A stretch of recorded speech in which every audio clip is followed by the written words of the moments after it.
Hello everyone. So today we are going to see how the drone is communicated through a ground station and onboard computer. So now let's see how the ground station is communicated through a drone.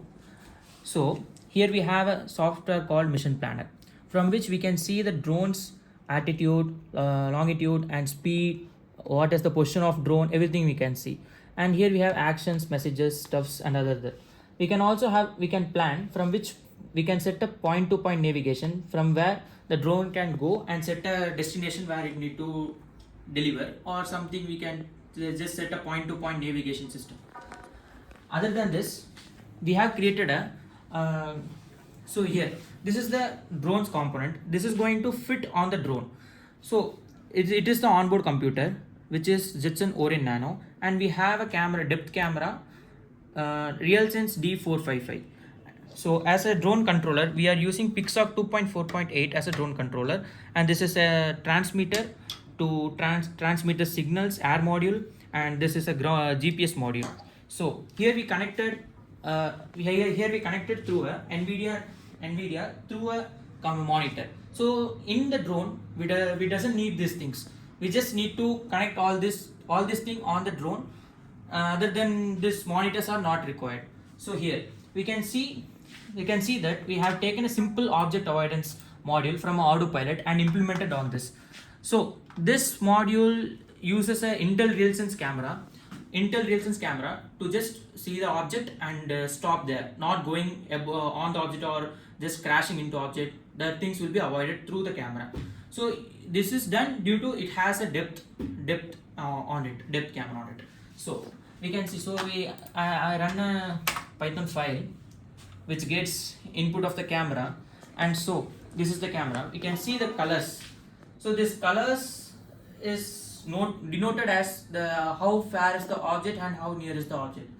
So as we see, we can see through a ground module how this is denoted. So here, so I show a communication how this works. So here are two telemetry options. One is for transmitting it to ground module, and another, this telemetry option is connecting through a NVIDIA Jetson Orin Nano through a USB to TTL communication. So here is a serial communication which we converting into USB because it Orin Nano doesn't have a ACM 0 port. That's why we are doing this. And this is a ground module.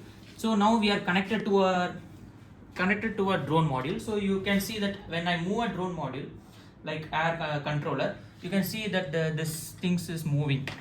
Okay, so we are changing the altitude and other. So now we see how this object detection works. So in proximetry, you can see normally we have set 1 meter safe distance for the drone. In 1 meter, if there is any obstacle, it can avoid easily. So you can see that there is no obstacle, so it's showing 2.1 meter because in the above. Because here we can see that it has a very long distance, like 2.1 meter distance. So it's showing 2.1 and that. So when I came near to it, like very near, very close, so it's like 0.5, less than 0.5 meter. So the drone stops there. By 1 meter, the drone will stop, but since we are using a camera in our hand, there is no propellers and setup. So we can see that it can't stop, but it says that where is the object and how we can avoid it. So this is done through no connection between these two things. This is separate and this is separate. We can directly fix this into drone, and this will be directly controlled through a wireless communication, which is radio frequency. And this is how the drone sees the view by using the depth camera, color accuracy. Thank you.